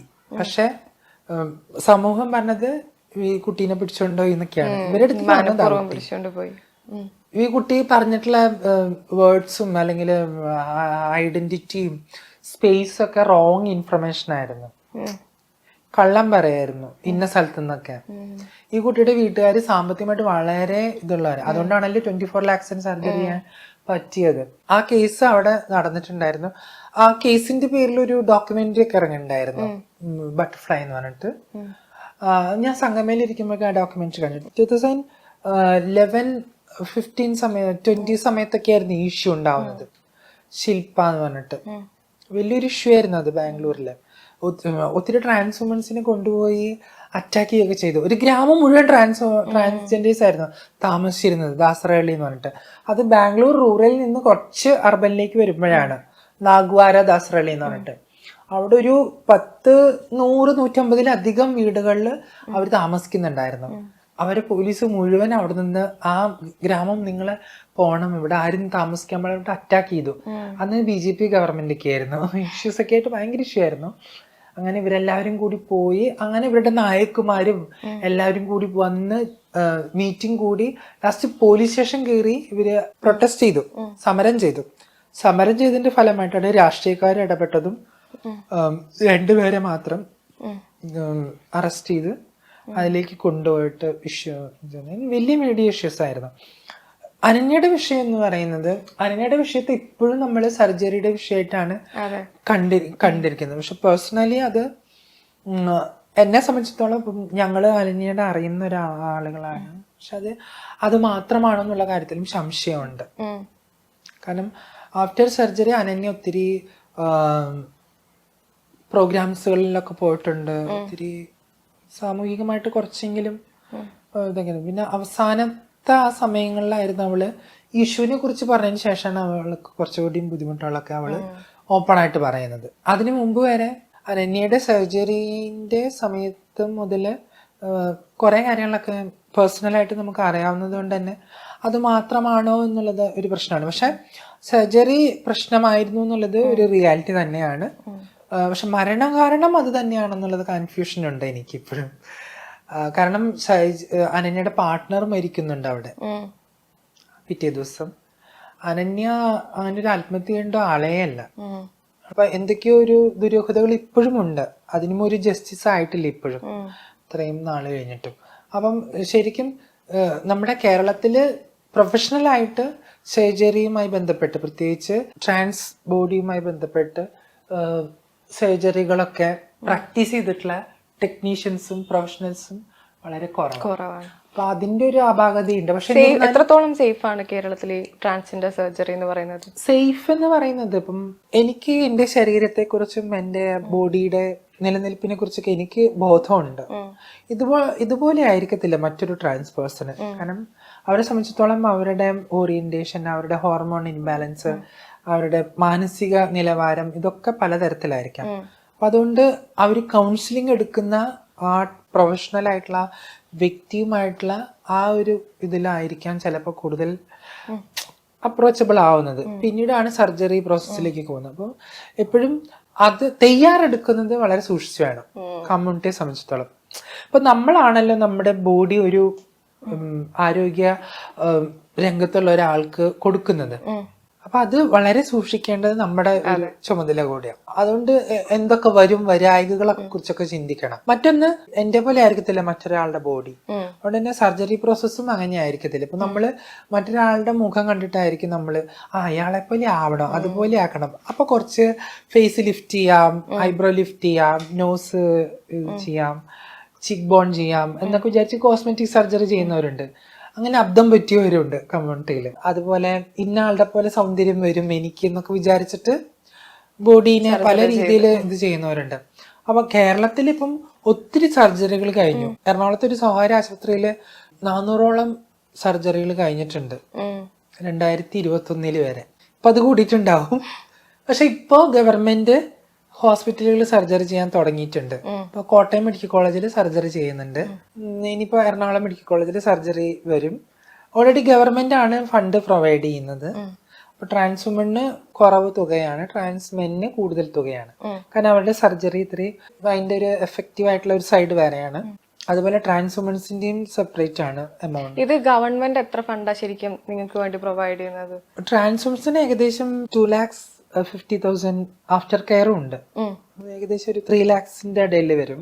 ട്രാൻസ്മെൻസിന് ഒരു 4 lakhs വരും തോന്നുന്നു. ശരിക്കും അത്ര പണം മാത്രം മതി മൊത്തം സർജറി ചെയ്യാൻ വേണ്ടി? മൊത്തം സർജറി എന്ന് പറയുന്നത് നമ്മളിപ്പോഴും സർജറിയിൽ എപ്പോഴും അണ്ടർഗോൺ സർജറി ഉണ്ട്, ടോപ്പ് സർജറി ഉണ്ട്. ബോട്ടം സർജറി എപ്പോഴും പ്രിഫറബിൾ ആവണമെന്നില്ല, ടോപ്പ് സർജറിയും പ്രിഫറബിൾ ആവണമെന്നില്ല. പ്രിഫർ അനുസരിച്ചാണ്. ഇപ്പം എനിക്ക് വജൈന ക്രിയേഷൻ വേണം, എനിക്ക് ബ്രസ്റ്റ് ഇംപ്ലാന്റേഷൻ വേണമെന്ന് എനിക്ക് തോന്നുകയാണെങ്കിൽ ഞാൻ രണ്ടും ചെയ്യത്തുള്ളൂ. അവിടെയാണ് കോസ്റ്റ് ഉണ്ടാവുന്നത്. ഓക്കെ, ആ കോസ്റ്റ് ഞാൻ തന്നെ കണ്ടെത്തണം. എനിക്ക് ഫിനാൻഷ്യലി ഞാൻ ഏബിൾ ആണെങ്കിൽ that's no problem. But community പലരും ഫിനാൻഷ്യലി ഏബിൾ ആയിട്ടുള്ള ആളുകളല്ലല്ലോ. അപ്പൊ ഗവൺമെന്റ് അതിന് സപ്പോർട്ട് ചെയ്യുന്നുണ്ട്. ട്രാൻസ് വുമനെ സംബന്ധിച്ചിടത്തോളം കുറച്ചും കൂടി ഇഷ്യൂസ് ആണ്. അപ്പൊ ട്രാൻസ് വുമൻസിന് സെക്സ് വർക്ക് ചെയ്തിട്ടെങ്കിലും പൈസ കണ്ടെത്താം. മറ്റു കാര്യങ്ങൾക്ക് ട്രാൻസ് വുമൻസിന് പലപ്പോഴും അത് സാധിക്കത്തില്ല. തൊഴിൽ കിട്ടാനുള്ള ബുദ്ധിമുട്ട് അങ്ങനെയൊക്കെ ഉണ്ട്. ബട്ട് ഐ തിങ്ക് നമ്മുടെ മനസ്സിനനുസരിച്ച് നമ്മുടെ ശരീരത്തെ മാറ്റുക എന്നുള്ളത് ഒരു പ്രോസസ്സാണല്ലോ. അത് പല രീതിയിൽ അതിനെ എടുക്കാം. നേരത്തെ നമ്മൾ ശില്പന്റെ കാര്യം പറഞ്ഞപ്പോൾ സംസാരിച്ച് ഒരു പുരുഷന്റെ ഐഡന്റിറ്റി അല്ലെങ്കിൽ ആ പുരുഷന്റെ ശരീരത്തിൽ നിൽക്കുമ്പോൾ ആ ശരീരത്തോട് തന്നെ ഒരു വെറുപ്പ് തോന്നുന്ന ഒരു അവസ്ഥ ഉണ്ടായിട്ടുണ്ട്. ശീതളിൽ അങ്ങനെ ആ ഒരു പുരുഷനിലെ ഒരു ശരീരത്തിൽ നിൽക്കുമ്പോൾ ആ ഒരു ശരീരത്തോടുള്ള ഒരു വെറുപ്പ്, എനിക്ക് എങ്ങനെയെങ്കിലും ഒരു സ്ത്രീ ആവണം, ഈ ഒരു പുരുഷ ശരീരത്തോട് വെറുപ്പ് തോന്നിയ ഒരു അവസ്ഥ ഉണ്ടായിരുന്നു? എനിക്ക് എൻ്റെ പുരുഷ ശരീരമാണെന്ന് ഒരിക്കലും ചിന്തിച്ചിട്ടില്ല. ഞാൻ കണ്ണാടി നോക്കുമ്പോൾ ഞാൻ എൻ്റെ മനസ്സിനെ, ഞാൻ എൻ്റെ ഇടങ്ങളിലൊക്കെ ഞാനൊരു സ്ത്രീ ആയിട്ട് തന്നെയാണ് അവിടെ ഒരു ഫെമിനിറ്റി അടയാളപ്പെടുത്തിയിരുന്നത്. പിന്നെ നമുക്ക് ശരീരത്തിന്റെ അവയവങ്ങളോടുള്ള ഒരു വിമുഖതയാണ് പലപ്പോഴും എനിക്ക് ഇതായിട്ട് തോന്നിയിട്ടുള്ളത്. അതെല്ലാവർക്കും ഉണ്ടാവുന്ന ഒരു ഫിയർ ആണ്. അപ്പോൾ അത് ട്രാൻസിന് മാത്രമല്ല, എല്ലാ ആളുകൾക്കും ഉണ്ടാവും. അതെ. ഇപ്പൊ ഒരു പുരുഷനും ഉണ്ടാവും സ്ത്രീക്കും ഉണ്ടാവും അല്ലെ. ഇപ്പൊ ചില പുരുഷന്മാർക്ക് മീശയില്ലെങ്കിൽ അവരെന്താ കരുതുക, അയ്യോ എനിക്ക് മീശ ഇല്ലല്ലോ എന്നുള്ളൊരു കോൺഫ്ലിക്റ്റ് ഉണ്ടാവില്ല. അതുപോലെ തന്നെയാണ് എനിക്ക് ആ ഒരു അവയവം ഇല്ലല്ലോ, എനിക്ക് ആ ഒരു സംഭവം ഇല്ലല്ലോ എന്നുള്ളൊരു കോൺഫ്ലിക്റ്റ്. ആ ഒരു ഫിയറും ആ ഒരു ക്രൈസിസും ആ ഒരു ജെൻഡർ ഐഡന്റിറ്റി ക്രൈസിസ് എല്ലാവർക്കും ഉണ്ട്. അത് ചില സ്ത്രീകൾക്ക് ഉണ്ടാവില്ല, എനിക്ക് മറ്റു സ്ത്രീകളെ പോലെ ബ്രസ്റ്റ് ഇല്ല, എനിക്ക് മറ്റു സ്ത്രീകളെ പോലെ ബട്ടക്സ് ഇല്ല എന്നൊക്കെ ഉള്ള ഒരു കോൺഫ്ലിക്റ്റ്. യെസ്, സെയിം തന്നെയാണ്. ഇപ്പോൾ ഒരുപാട് പേര് ഐഡന്റിഫൈ ചെയ്യുന്നുണ്ട്, I identify as A dog, I identify as A കാറ്റ്. ഇപ്പോൾ സോഷ്യൽ മീഡിയയിൽ കുറച്ച് കാലം ആളുകൾ ഭയങ്കരമായിട്ട് ചർച്ച ചെയ്തിട്ടുണ്ടായിരുന്നു. അങ്ങനെ പെട്ടെന്ന് ഒരാൾക്ക് വന്ന് അങ്ങനെ ഐഡന്റിഫൈ ചെയ്യാൻ പറ്റുമോ? അല്ലെങ്കിൽ നമ്മളൊരു സമൂഹം ഉണ്ടാക്കിയെടുത്തൊരു സ്ട്രക്ചർ ഉണ്ടല്ലോ, ആ സ്ട്രക്ചറിനെ അടുത്തുള്ള ഒരു എഗെയിൻസ്റ്റ് ആയിട്ടുള്ള ഒരു സംഭവമല്ലേ ഈ ഐ ഐഡന്റിഫൈ ആസ്. ചില ആളുകൾ അത് തമാശക്ക് വേണ്ടി പറയുന്നുണ്ട്. ഇപ്പൊ ആ ക്വസ്റ്റ്യൻസ് ഞാൻ ഒത്തിരി തവണ കേട്ടിട്ടുള്ളത്. എനിക്ക് അതിനെ കുറിച്ച് ഒരു അഭിപ്രായം പറയാൻ പറ്റില്ല. മറ്റു സ്ഥലങ്ങളിലൊക്കെ അത് ഉണ്ടെന്നാണ് പറയുന്നത്. I don't know. പക്ഷെ മനുഷ്യനും മൃഗവും തമ്മിലുള്ള ഒരു വ്യത്യാസം എന്തുവേണ്ട, മനുഷ്യൻ ബുദ്ധിപരമായിട്ട് ചിന്തിക്കുകയും പ്രവർത്തിക്കുകയും ചെയ്യുന്ന ഒരാളെന്ന നിലയിലും മൃഗത്തിന് അത് അസാധ്യമല്ല എന്നുള്ള ഒരു രീതിയിലാവുന്നത് കൊണ്ടാണല്ലോ. അതന്നെയാണ് ഇതിലും അതിൻ്റെ ഒരു സംഭവം ഉള്ളത്. പക്ഷെ അത് ഒരു കെയർ സ്പെക്ട്രത്തിലേക്ക് വരുമോ എന്നുള്ള കാര്യത്തിൽ എനിക്ക് സംശയമുണ്ട്. കാരണം നമ്മൾ ആധുനിക കാലത്തിരുന്ന സംസാരിക്കുന്നത്, നമ്മൾ എവിടെ നിന്നാ വന്നത് ശരിക്കും? നമ്മള് വളരെ എന്താ പറയാ ഹോമോജനിക് ആയിട്ട് നിൽക്കുന്ന ഒരു സ്ഥലത്ത് നിന്ന് വന്നിട്ടുള്ള ഒരു സ്പേസിൽ നിന്നുണ്ടായിട്ടുള്ള മനുഷ്യരാണ് നമ്മള്. നമ്മളെ കാലത്തിന്റെ പരിവർത്തനമാണ് നമ്മളെ ഈ നിലയിലുള്ള വസ്ത്രങ്ങൾ ഇടാനും ഇതുപോലുള്ള ശരീരപ്രകൃതിയെ ആസ്വദിക്കുവാനും ഇങ്ങനെ ഒരു അറ്റ്മോസ്ഫിയറിനെ അംഗീകരിക്കാനൊക്കെ നമ്മളെ പഠിപ്പിച്ചത്. മുമ്പത്തെ ആൾക്കാരാണെങ്കിൽ അല്ലേ, ഇപ്പോഴും അങ്ങനെയുള്ള ആളുകൾ ജീവിക്കുന്നുണ്ട്. ഇപ്പോഴും നമ്മൾ എന്തുകൊണ്ട് ആദിവാസികളെ നോക്കിയിട്ട് പറയുന്നത്, നിങ്ങൾ എന്തുകൊണ്ട് നാഗരികരാകുന്നില്ല? നമ്മുടെ ചോദ്യമാണല്ലോ അത്. നിങ്ങൾ എന്തുകൊണ്ട് നാഗരികരാകുന്നില്ല? നിങ്ങളുടെ ഈ ഒരു സംഭവമൊക്കെ വിട്. നിങ്ങളെ മൃഗത്തെ കൊല്ലരുത്, നിങ്ങൾ നല്ല വസ്ത്രങ്ങൾ ധരിക്കണം, നിങ്ങൾ അഴുക്കും ചെളിയുമായി നിൽക്കരുത് എന്നൊക്കെ പറയുന്നൊരു ആ രീതി എന്തുകൊണ്ട് ആധുനികതയുടെ വർത്തമാനമാണ്. ആ വർത്തമാനം തന്നെയാണ് നമ്മൾ അവരോട് ചോദിക്കുന്നത്. അതിനങ്ങനെ കാണാൻ പറ്റുള്ളൂ. ശീതൾ നേരത്തെ ഈ പാസ്റ്റ് റിലേഷൻഷിപ്പിനെ കുറിച്ച് പറഞ്ഞു, ഒരു എക്സ് പാർട്ട്ണർ ഉണ്ടായിരുന്നു എന്ന്. അതായത് ഈ ട്രാൻസ്ജെൻഡേഴ്സ് അങ്ങോട്ടും ഇങ്ങോട്ടും പ്രേമിക്കുന്നതും വിവാഹം ചെയ്യുന്നതും ഒക്കെ നമ്മൾ കണ്ടിട്ടുണ്ട്. പക്ഷേ അതായത് ഇതൊന്നും അക്സെപ്റ്റ് ചെയ്യാത്തൊരു കാലഘട്ടത്തിലായിരുന്നു ശീതളിന്റെ ഒരുപാട് വർഷത്തെ ഒരു റിലേഷൻഷിപ്പ്. അതെങ്ങനെയായിരുന്നു?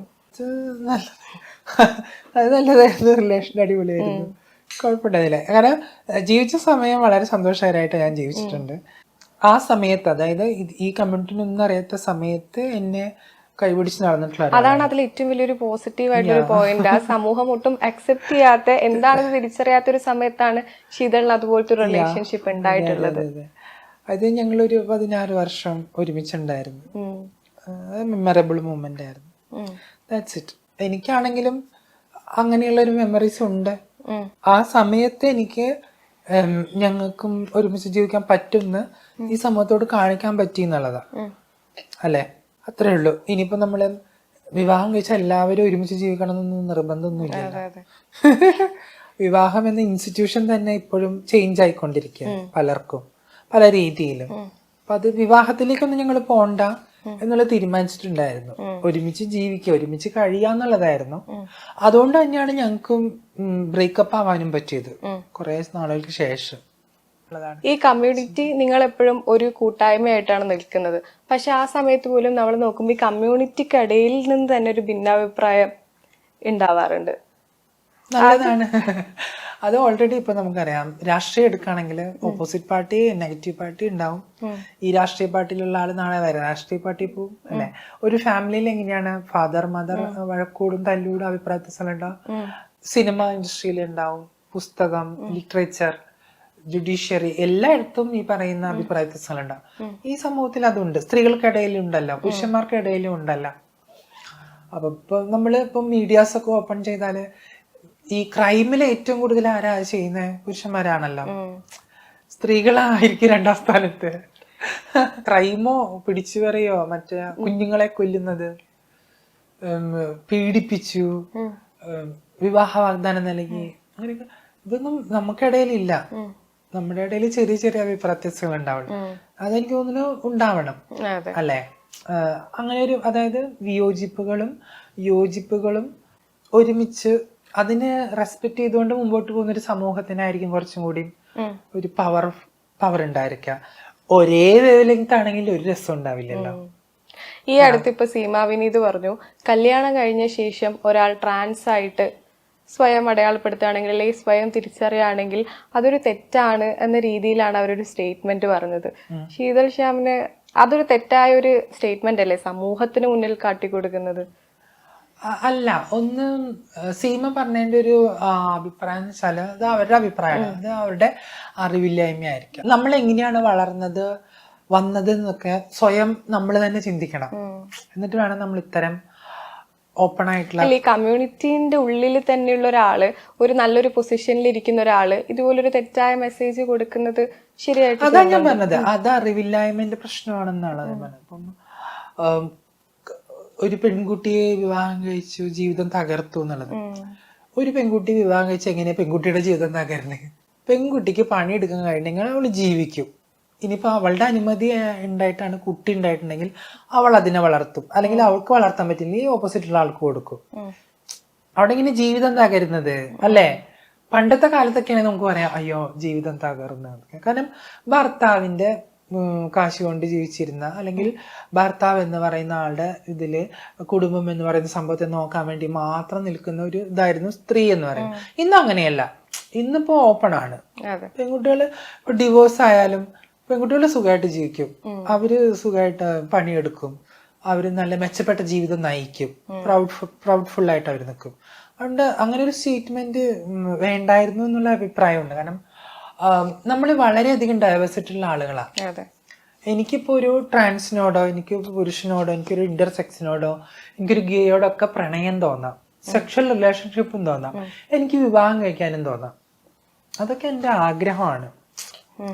അതായത് ഈ പറയുന്ന ഈ കോൺട്രവേഴ്സി ഉണ്ടാക്കിയ നിങ്ങൾ തന്നെ വളരെ ഡൈവേഴ്സിറ്റിയിൽ നിൽക്കുന്ന ഒരാളാ, അല്ലേ? ഇപ്പൊ നിങ്ങള് സർജറി ചെയ്ത ഒരു സ്ത്രീ ആണെന്ന് നിങ്ങൾ പറയുന്നുണ്ട്, അത് നിങ്ങൾ പറയുന്നു. പക്ഷെ കാണുന്ന നമ്മൾക്ക് നിങ്ങളെ സ്ത്രീ ആയിട്ട് അംഗീകരിക്കാൻ കഴിയുന്നുണ്ടല്ലോ, അല്ലേ? കാണുന്ന നമ്മൾക്ക് നിങ്ങളെ സ്ത്രീ ആയിട്ട് അംഗീകരിക്കാൻ കഴിയുന്നുണ്ടെങ്കിൽ നിങ്ങൾ മറ്റുള്ള ഐഡന്റിറ്റിയെയും അങ്ങനെ അംഗീകരിക്കാനുള്ള മനസ്സ് നിങ്ങൾക്ക് ഉണ്ടാവണം. അവരെങ്ങനെയാണ് ആ പെർസ്പെക്റ്റീവിൽ വന്നത്, അവരെങ്ങനെയാണ് വിവാഹം കഴിച്ചത്? ഫോഴ്സ്ഫുൾ മാരേജ് ആയിട്ടാണ്, ബുദ്ധിമുട്ടായിട്ടാണ്? അവർ 2 3 വിവാഹം കഴിക്കട്ടെ, അതെങ്ങനെയാണെന്നൊക്കെ അവരുടെ ജീവിതം, ആ ജീവിതത്തെ കൊണ്ടുവന്ന് പൊതുസമൂഹത്തിൽ ഇട്ടെറിഞ്ഞിട്ടുള്ള അത് താല്പര്യമില്ല. ഒന്ന്, ഇവർക്കൊക്കെ ഈ സോഷ്യൽ മീഡിയ ഉള്ളതുകൊണ്ടാണല്ലോ ഇവരൊക്കെ ഇതിങ്ങനെ സംസാരിക്കുന്നത്. ഇവർക്ക് ഇത്ര ഫോളോവേഴ്സോ ഇവർക്ക് ഇത്ര സോഷ്യൽ മീഡിയ ഇൻഫ്ലുവൻസ് ഒന്നും ഇല്ലെങ്കിൽ ഇത് ആര് കേൾക്കാൻ പോവാനാ? അത് ഞാൻ പറയുന്നത് ആ ഒരു പൊസിഷനിൽ ഇരിക്കുന്ന ഒരാൾ. ആ പൊസിഷൻ എന്ന് പറയുന്നത് സോഷ്യൽ മീഡിയ പൊസിഷൻ മാത്രമാണ്. ഇവിടെ കമ്മ്യൂണിറ്റിക്ക് വേണ്ടി സമരം ചെയ്തത് ആരാണ്, ഇവിടെ കമ്മ്യൂണിറ്റിക്ക് വേണ്ടി എംപവറിങ് ചെയ്തത് ആരാണെന്നൊക്കെ ഇവിടുത്തെ കമ്മ്യൂണിറ്റീസിനെ അറിയാം, ഇത് ജനങ്ങൾക്കും അറിയാം. അപ്പൊ അതുകൊണ്ട് നിങ്ങൾക്ക് സൊസൈറ്റിയുടെ ഇടയിൽ കുറച്ച് ഇൻഫ്ലുവൻസ് ഉണ്ടാവും വിചാരിച്ചാൽ അത് പൂർണ്ണമായും കമ്മ്യൂണിറ്റിയുടെ ഇടയിൽ ഉണ്ടാവണം എന്നില്ല. അത് തന്നെയാണ് എല്ലാ കമ്മ്യൂണിറ്റിയും അതിനെ അഗെയിൻസ്റ്റ് ആയിട്ട് സംസാരിച്ചത് എന്നാണ് ഞാൻ കരുതുന്നത്. അത് സീമതിന് മുമ്പ് അങ്ങനെ ഒരു കോൺട്രവേഴ്സി ഉണ്ടാക്കിയിട്ടുണ്ട്, അത് തെറ്റായി പോയി എന്നുള്ളൊരു അഭിപ്രായമുണ്ട്. ഈ ട്രാൻസ്ജെൻഡേഴ്സിനെ ഉൾക്കൊള്ളിച്ചുകൊണ്ട് സിനിമകൾ വരുന്നുണ്ട് അവരെ സപ്പോർട്ട് ചെയ്യാൻ വേണ്ടിയിട്ട്. പക്ഷെ അതിൽ ട്രാൻസ്ജെൻഡേഴ്സ് ആയിട്ട് വേറെ ആളുകളൊക്കെയാണ് അഭിനയിക്കുന്നത്. അതിനേക്കാൾ നല്ലത് ഈ ട്രാൻസ്ജെൻഡേഴ്സിന് തന്നെ അഭിനയിച്ചാൽ കുറച്ചുകൂടി ബെറ്റർ ആവും, ആ രീതിയിൽ തോന്നിയിട്ടുണ്ടോ? എനിക്ക് തോന്നിട്ട് എന്താ കാര്യം, സിനിമ എടുക്കുന്ന ആളുകൾക്ക് അത് തോന്നണ്ടേ? നമുക്ക് എപ്പോഴാണ് ബ്യൂട്ടി കോൺഷ്യസിൽ നിന്നൊക്കെ മാറിയത്? അതായത് നമ്മുടെ മുഖ്യധാര മലയാളത്തിന്റെ സ്ത്രീത്വത്തിന്റെ മുഖം മഞ്ജു വാര്യർ, കാവ്യമാധവനിൽ നിന്നൊക്കെ ദർശനയിലേക്കോ നിമിഷയിലേക്കൊക്കെ എപ്പോഴാ മാറുന്ന മലയാള സിനിമ? ഈ അടുത്ത കാലത്താ, അല്ലെ? അതുപോലെ തന്നെയാണ് QR മനുഷ്യരുടെ കാര്യത്തിൽ. അപ്പം മേരിക്കുട്ടിയില് യഥാർത്ഥ ഒരു ട്രാൻസ് ആണെങ്കിൽ ചിലപ്പോ ആ സിനിമ കമേഴ്ഷ്യലി വിജയം വരിക്കത്തില്ല. യുനോ, കാതൽ സിനിമയിൽ മമ്മൂട്ടി പകരം വേറെ ഏതെങ്കിലും ഗേ വ്യക്തി ആണെങ്കിൽ ആ സിനിമ പൊളിയും. ഓക്കെ, അതാണ് സിനിമ. സിനിമ ഒരു വ്യവസായമാണ്. സിനിമയ്ക്ക് അതിൻ്റെതായിട്ടുള്ള ടൂൾ ഉപയോഗിച്ചാലേ ശരിയാവുള്ളൂ എന്നുള്ളത് ക്രിയേറ്റേഴ്സിന് അറിയാം. അപ്പൊ ക്രിയേറ്റീവായിട്ട് ചിന്തിക്കുമ്പോൾ അതിനങ്ങനെ കാണണം. പക്ഷെ അതേസമയം ഒരു റെപ്രസെന്റേഷൻ എന്നുള്ള രീതിയിൽ നമ്മളെയും കൂടി ഉൾപ്പെടുത്തുക എന്നുള്ളത് നമ്മുടെ ഒരു യാചനയല്ല, അതൊരു സ്വാഭാവികമായിട്ടുള്ള ഒരു ആവശ്യമാണ്. അതിന് എന്തുണ്ടാവണം? ഞാൻ സിനിമ എടുക്കണം, ഞങ്ങളെ പോലുള്ള ഒരു സിനിമ എടുക്കണം, ഞങ്ങളെ പോലുള്ള ഒരു സ്ക്രിപ്റ്റ് എഴുതണം, ഞങ്ങളെ പോലുള്ള ഒരു പ്രൊഡക്ഷനിൽ ഉണ്ടാവണം. അപ്പോഴാണ് അതിനൊരു ചേഞ്ച് ഉണ്ടാവുള്ളൂ അല്ലേ? അപ്പം അതാണ്. പക്ഷെ എനിക്ക് തോന്നുന്നു മേ ബി കണ്ടന്റിൽ ചേഞ്ചസ് ഉണ്ടായിട്ടുണ്ട്. ഇപ്പം നമുക്ക് ഒത്തിരി സിനിമകൾ വന്നിട്ടുണ്ടല്ലോ ഇപ്പം കാതൽ പോലുള്ള സിനിമകൾ, മൂത്തോൻ പോലുള്ള സിനിമകൾ, വെബ് സീരീസ്, ഹെവൻ പോലുള്ള വെബ് സീരീസ്, അങ്ങനെ ഒത്തിരി മാറ്റങ്ങൾ ഉണ്ടായിട്ടുണ്ട്. അതുപോലെ പൊളിറ്റിക്കലി എങ്ങനെയാണ് ഈ സമൂഹത്തെ അടയാളപ്പെടുത്തേണ്ടത് എന്നുള്ളത് ഒരു വിഭാഗം ആളുകൾക്ക് മനസ്സിലായിട്ടുണ്ട്. നല്ല രീതിയിൽ സിനിമ എടുക്കുന്നതാണ്. അത് മനസ്സിലാവാത്ത ആളുകൾ ഇപ്പോഴും എടുത്തുകൊണ്ടിരിക്കുന്നുണ്ട്. അതിന് നമുക്കൊന്നും പറയാൻ പറ്റില്ല. നമുക്കറിയാലോ ഇപ്പം മലയാള സിനിമ ഈ പറയുന്ന ആണത്വ മെയിൽ ഫാലസിൽ നിന്നും താഴോട്ട് എത്തിയിട്ടുള്ളത് ഈ 2000 പകുതിക്ക അല്ലെ? മംഗലശ്ശേരി, നീലകണ്ഠൻ, ഇന്ദുചൂടനൊക്കെ മാറി കുറച്ചുകൂടിയും റെസ്പെക്ട്ഫുൾ ആയിട്ടുള്ള നായകൻ ഒക്കെ നമുക്ക് അംഗീകരിക്കാൻ പറ്റുന്നത് ഇപ്പോഴാണ്. അതിന് പറ്റുന്ന നരേഷൻസ്, സ്ക്രിപ്റ്റ്സ് ഒക്കെ ഉണ്ടാവുന്നതാണ്. പ്രത്യേകിച്ച് സ്ത്രീകളെ എങ്ങനെയാണ് നമുക്ക് അഡ്രസ് ചെയ്യാൻ പറ്റുന്നത് എന്നുള്ളത്. അപ്പം അത് ഒരു പോസിറ്റീവായിട്ടുള്ള തിങ്കിങ് ആണ്. ഇപ്പം കുമ്പളങ്ങി നൈറ്റ്സ് ഇറങ്ങിയപ്പോൾ ഒരു ആർട്ടിക്കിൾ ഉണ്ടായിരുന്നു ഒരു പത്രപ്രവർത്തകയുടെ. അപ്പൊ എൻ്റെ ഒരു ഗേ സുഹൃത്ത് ചോദിച്ചു, എന്തുകൊണ്ട് കുമ്പളങ്ങി നൈറ്റ്സിലെ കപ്പിൾസിൽ ഒരു ഗേ കപ്പിൾസിനെ കാണിക്കാൻ പറ്റിയില്ല എന്നുള്ളത്. ഒക്കെ ചോദ്യമാണത്, അത് ചോദിക്കാമല്ലോ നമുക്ക്. പക്ഷെ എനിക്ക് തോന്നുന്നു ഒത്തിരി ഇപ്പം സൂക്ഷ്മദർശിനിയിൽ അങ്ങനെ ഒരു കണ്ടന്റ് ഉണ്ടായിട്ടുണ്ടായിരുന്നു. പക്ഷെ അതേസമയം ഓപ്പോസിറ്റ് ഒരു ജാതി ഒരു ജാതകം വളരെ മോശം സിനിമയായിരുന്നു. പക്ഷെ എന്നെ അതിശയപ്പെടുത്തിയത് കമ്മ്യൂണിറ്റി അലയായിട്ടുള്ള, കമ്മ്യൂണിറ്റിനെ അറിയുന്ന ആളുകൾ അതിൽ അഭിനയിച്ചു എന്നുള്ളതാണ് എന്നെ അതിശയപ്പെടുത്തിയത്. അപ്പൊ അതിന്റെ പോസിറ്റീവ് ഉണ്ട് നെഗറ്റീവ് ഉണ്ട് അതിൽ ആ പരിസരങ്ങളിൽ. പക്ഷെ എനിക്ക് തോന്നുന്നു ഇപ്പം എനിക്ക് ഒത്തിരി സ്ക്രിപ്റ്റ് വരാറുണ്ട് സംസാരിക്കാനായിട്ട്. ശീതള എന്തെങ്കിലും തിരുത്തുണ്ടെങ്കിൽ പറയണം, ഇതെങ്ങനെയാണ് ഈ പ്രൊണൗൺസിയേഷൻ എങ്ങനെയാണ് അഭിസംബോധന ചെയ്യേണ്ടത്. ഇപ്പം ട്രാൻസ്ജെൻഡർ എന്നാണ് എപ്പോഴും ഉപയോഗിക്കുന്നത്. ശരിക്കും ട്രാൻസ്ജെൻഡർ പേഴ്സൺ എന്നാണ്, ട്രാൻസ്ജെൻഡർ വ്യക്തികൾ എന്നാണ് ശരിക്കും ബഹുമാനപൂർവ്വം ഉപയോഗിക്കുന്ന ഒരു വാക്ക്. അപ്പൊ അങ്ങനെ ചോദ്യങ്ങൾ ഉണ്ടാകുന്നു. നേരത്തെ ഞാൻ പറഞ്ഞ സ്ട്രെയിറ്റ് എന്നുള്ള വാക്ക്. അപ്പൊ ഇങ്ങനെയൊക്കെ നമ്മള്, അതാണ് ഞാൻ പറഞ്ഞത്, നമ്മള് ഇതൊരു വാസ്റ്റ് ആയിട്ടുള്ള ഒരു കമ്മ്യൂണിറ്റിയാണ്, നമുക്ക് അറിയാത്ത ഒരുപാട് കാര്യങ്ങൾ. അതാണ് നമ്മള് ശരിക്കും ലേൺ ചെയ്യിപ്പിക്കുകയാണ് സമൂഹത്തെ, പല ആളുകളെ ലേൺ ചെയ്യിപ്പിക്കണം. അപ്പൊ സിനിമയിലൂടെ അങ്ങനെ ഒരു ലേണിംഗ് പ്രോസസ് നടക്കുന്നുണ്ട് അല്ലെ? ഒരു സ്ഥലത്ത് ഈ പറയുന്ന മഴവിൽ മാഫിയ എന്ന് പറയുന്നുണ്ടെങ്കിൽ അതിനിപ്പുറത്ത് ക്യൂർ പ്രൗഡ്നെസ്, ക്യൂർ ഐഡന്റിറ്റി, അങ്ങനെയൊക്കെ. ബിഗ് ബോസിൽ ജാൻമോണിനെ കൊണ്ടുവന്നു, അതിന് മുന്നത്തെ സീസണിലൊക്കെ ഉണ്ടായിരുന്നു ആളുകൾ. പക്ഷെ അതിന്റെ ഓപ്പോസിറ്റ് സൈഡില് ഈ ട്രാൻസ് വ്യക്തികളെ കുറ്റം പറയുന്ന, എതിർക്കുന്ന മെന്നിസ്റ്റ് ആയിട്ടുള്ള ആളുകളെയും കോമ്പറ്റീഷനിൽ വേണ്ടി കൊണ്ടുവന്നു. ഒരു മസാലക്ക് വേണ്ടി മാത്രം ഉപയോഗിക്കേണ്ടതാണോ ഈ? അല്ല, അതൊരു ഷോ ആണല്ലോ, റിയാലിറ്റി ഷോ. ആ ഷോയുടെ ആരംഭം തന്നെ ഹോളിവുഡിൽ നിന്നാണ്. ബിഗ് ബോസ് അതിനി ബോളിവുഡിലേക്ക് എത്തുമ്പോഴും സൽമാന്റെ ഷോ ആണെങ്കിലും, ഇവൺ തെലുങ്കാനയിൽ നടക്കുന്ന ഷോ ആണെങ്കിലും, തമിഴിൽ നടക്കുന്ന ഷോ ആണെങ്കിലും ഒക്കെ സെയിം പാറ്റേൺ ആണ്. അതായത് കുട്ടിനി വീര പോലെ ഒരു വയസ്സായ ആള്, ഒരു സ്ത്രീ, ഒരു പാവപ്പെട്ട സ്ത്രീ, ഒരു ട്രാൻസ്ജെൻഡർ, ഒരു ക്യൂർ, ഒരു ഗേ, ഒരു മസിൽമാൻ, ഇങ്ങനെ തന്നെയാണ് സെയിം പാറ്റേൺ അവിടെ നിന്ന് ഇങ്ങോട്ടും. അപ്പൊ ആദ്യമൊക്കെ ഫസ്റ്റ് ബിഗ് ബോസിൽ സൽമാന്റെ ഷോയില് വരുന്നത് 2008 ലക്ഷ്മി നാരായണൻ ത്രിപാഠി. അവര് ട്രാൻസ് വുമൺ ആണ്. അവര് അന്നാവുന്ന സമയത്ത് ഭയങ്കര കോൺട്രവേഴ്സി ആയിരുന്നു ആ സമയത്ത്. അതുപോലെ ഗേ ആയിട്ടുള്ള ഒത്തിരി പേരൊക്കെ അങ്ങനെ പല ഷോയിലും വന്നത്. ഇവിടെ വരുമ്പോ ഇതൊരു കാണാകാഴ്ചയാണ്, ഇങ്ങനത്തെ ഒത്തിരി കാര്യങ്ങൾ പറയുന്നത്. പക്ഷെ ഇതിന്റെ ഒരു പോസിറ്റീവ് സൈഡ്സും ഉണ്ട്. റിയ സലീമിനെ പോലുള്ള ആളുകള് ഇതിനെ കുറിച്ച് നന്നായിട്ട് സംസാരിച്ചിട്ടുള്ള ഒരു എപ്പിസോഡുണ്ട്. അത് വല്ലാതെ സെലിബ്രേറ്റ് ചെയ്തിട്ടുണ്ട്. അത് ഇപ്പം നെഗറ്റീവ് കാണുന്ന ആളുകൾക്ക് അതേ കാണാൻ പറ്റില്ല, പോസിറ്റീവ് കാണുന്ന ഒത്തിരി ആളുകളുണ്ട്. എന്തുകൊണ്ടായിരിക്കാം റിയ സലീമിന് അത്രയും ഫോളോവേഴ്സും അത്രയും റീച്ച് ആയിട്ടുള്ള ഒരു കണ്ടന്റ് ക്രിയേഷൻ ആ സമയത്ത് തന്നെ സപ്പോർട്ടീവ് ആയിട്ടുണ്ടായിരുന്നു എന്നുള്ളത് നമുക്കറിയാം. അയാള് വളരെ കൃത്യമായിട്ട് ഒത്തിരി കാര്യങ്ങൾ സംസാരിച്ചിട്ടുണ്ട്. പക്ഷെ എന്നെ അതിശയപ്പെടുത്തിയിട്ടുള്ള വ്യക്തി നാദ്രയാണ്. കാരണം അവിടെ ഇത്ര അധികം പുരുഷന്മാരും സ്ത്രീകളൊക്കെ ഉണ്ടായിട്ടും 10-25 പേര്, ഇത്രയും 39 ഇത്രയും പേരുണ്ടായിട്ട് പോലും അവള് 3-ാം സ്ഥാനത്തിന് ആ പൈസ അടിച്ചു മാറ്റിയിട്ട് അവൾ അവിടെ നിന്ന് പോയത്. അത്രയും പൈസ അവൾ അടിച്ചു മാറ്റി 2 ദിവസം മുമ്പാണ് അവൾ ആ വീട്ടിൽ നിന്ന് പോകുന്നത്. അപ്പൊ അത്രയും ഒരു എഫേർട്ട് അവൾക്ക് എടുക്കാൻ പറ്റുന്നുണ്ടെങ്കിൽ അവൾ എത്ര ടാലന്റഡ് ആണെന്നൊന്ന് ആലോചിച്ച് നോക്കണം. യഥാർത്ഥത്തിൽ നമ്മളെല്ലാവരും വിചാരിക്കുന്ന അവള് ഫസ്റ്റ് പ്രൈസ് ഒക്കെ കിട്ടുന്നതാണ്. അത്രയും കാരണം എല്ലാ ഗെയിമിലും അവളാണ് ജയിച്ചിട്ടുള്ളത്. അതുകൊണ്ടാണ് ആ ലാസ്റ്റ് ഡേ വരെ അവളോട് നിൽക്കാൻ പറ്റിയത്. പിന്നെ വളരെ എന്താ പറയാ, വളരെ കോൺഷ്യസ് ആയിട്ടും വളരെ ബുദ്ധിപൂർവ്വമാണ് അവൾ അവിടെ കളിച്ചിട്ടുള്ളത്. അതുകൊണ്ടാണ് അവൾക്ക് ആ 6 ലക്ഷം 7 ലക്ഷം അങ്ങോട്ട് എടുത്ത് പോകാൻ പറ്റിയത്. മാത്രമല്ല നമ്മൾ ആരും അവളെ ട്രെയിൻ ചെയ്യിച്ചിട്ടില്ല. അവക്കൊരു മീഡിയ സപ്പോർട്ട് ഉണ്ടായിട്ടില്ല. അവക്ക് ഈ പറയുന്ന സൊസൈറ്റിയുടെ, ഈ പറയുന്ന ഹെട്രോസെക്ഷൽ ആയിട്ടുള്ള സിസ്ജെൻഡർ മനുഷ്യരുടെ വലിയ സപ്പോർട്ടൊന്നും അവൾക്ക് ഉണ്ടായിട്ടില്ല.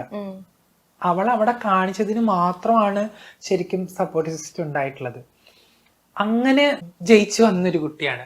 അപ്പം എനിക്ക് തോന്നുന്നു ഇപ്പൊ ഒത്തിരി എപ്പിസോഡ് ബിഗ് ബോസിന്റെ വന്നിട്ടുണ്ടെങ്കിൽ പോലും ഓരോ കമ്മ്യൂണിറ്റി പോയ ആളുകളും പല രീതിയിൽ അതിൽ നിന്ന് പുറത്തു വന്നിട്ടുണ്ട്. മോശമായിട്ടും പറഞ്ഞിട്ട് വന്നിട്ടുണ്ട്, അല്ലെങ്കിൽ അവർക്ക് നിൽക്കാൻ പറ്റാതെ വന്നിട്ടുണ്ട്. പക്ഷെ എഫക്റ്റീവായിട്ട് ചെയ്തിട്ടുള്ള ആളുകൾ ഉണ്ട് എന്നുള്ളതാണ് ഞാൻ മനസ്സിലാക്കുന്നത്. ഈവൻ ഞാൻ പറഞ്ഞ പോലെ ഇതൊരു ഷോയാണ്. ആ ഷോയ്ക്ക് അതിൻ്റെതായിട്ടുള്ള ഒരു ചേരുവകളുണ്ട്, ക്രൈറ്റീരിയ ഉണ്ട്. അതുകൊണ്ട് തന്നെ അത്തരത്തിലുള്ള ആളുകളെ വേണം. പക്ഷെ എനിക്ക് തോന്നുന്നു ഇപ്പം ജാൻമണി ഈ പറയുന്ന മെന്നിസ്റ്റ് ആയിട്ടുള്ള ആളും ഫ്രണ്ടാ. എനിക്ക് അതാണ് അതിശയം. അതായത് ഈ മെന്നിസ്റ്റ് ആയിട്ടുള്ള ആൾ ആദ്യം പറഞ്ഞിട്ടുണ്ട് പെൺവേഷം കെട്ടുന്നതും പെൺവേഷം അണിയുന്നതും ലിപ്സ്റ്റിക് അണിയുന്നതൊക്കെ പ്രശ്നമാണ്, അത് മാനസിക രോഗമാണെന്ന്. ഇയാൾ ആ ഷോയില് പോയിട്ട് ലിപ്സ്റ്റിക് ഇടുകയും പെൺവേഷം കെട്ടുകയൊക്കെ ചെയ്തിട്ടുണ്ടായിരുന്നു എന്നുള്ളതാ. ഇപ്പൊ അവര് തമ്മിൽ ഭയങ്കര ഫ്രണ്ട്സ് ആണ്. ഇത് നമുക്കിപ്പോ എന്താ ഒന്ന് പറയാൻ പറ്റില്ല, ഷോയാണ്. ശീതൽ നമ്മൾ വൈൻഡപ്പ് ചെയ്യാൻ പോവാണ്. അപ്പോൾ ഇനി എന്തൊക്കെയാണ് ഈ ട്രാൻസ്ജെൻഡർ ആയിട്ടുള്ള വ്യക്തികൾക്ക് അല്ലെങ്കിൽ ഒരു സമൂഹത്തിൽ അല്ലെങ്കിൽ ഒരു കമ്മ്യൂണിറ്റി സമൂഹത്തിനോട് ആവശ്യപ്പെടുന്ന എന്തൊക്കെയാണ്? അല്ല, ഒന്ന് നമ്മളിപ്പോ ഒരു സമൂഹമാണ്. ആ സമൂഹത്തിൽ എപ്പോഴും ഫാമിലി എന്ന് പറയുന്ന സിസ്റ്റത്തിലാണ് പലരും ഉള്ളത്. ഫാമിലി സിസ്റ്റം ഇല്ലാത്തത് കൊണ്ട് തന്നെ പലരും ലോൺലിനെസ് ഉണ്ട്. അപ്പോൾ ഈ ഫാമിലി എന്ന് പറയുന്ന സിസ്റ്റത്തിനെ കുറച്ചുകൂടി എംപവർ ചെയ്യിക്കുന്ന രീതിയിലേക്ക് പോകണം.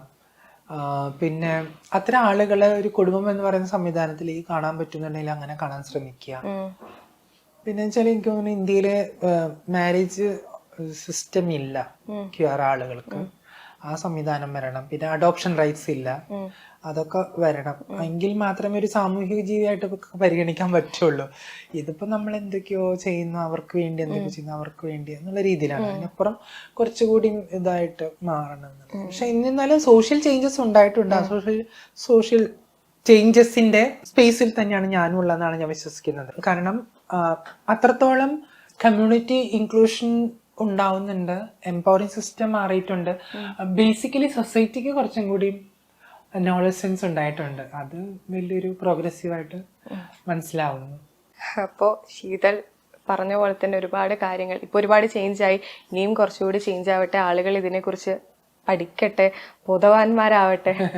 അപ്പോൾ താങ്ക് യു എന്തായാലും നമ്മുടെ സംശയങ്ങളും നമ്മുടെ കാര്യങ്ങളും ഒക്കെ പറഞ്ഞു തന്നതിന് thank you so much. Okay.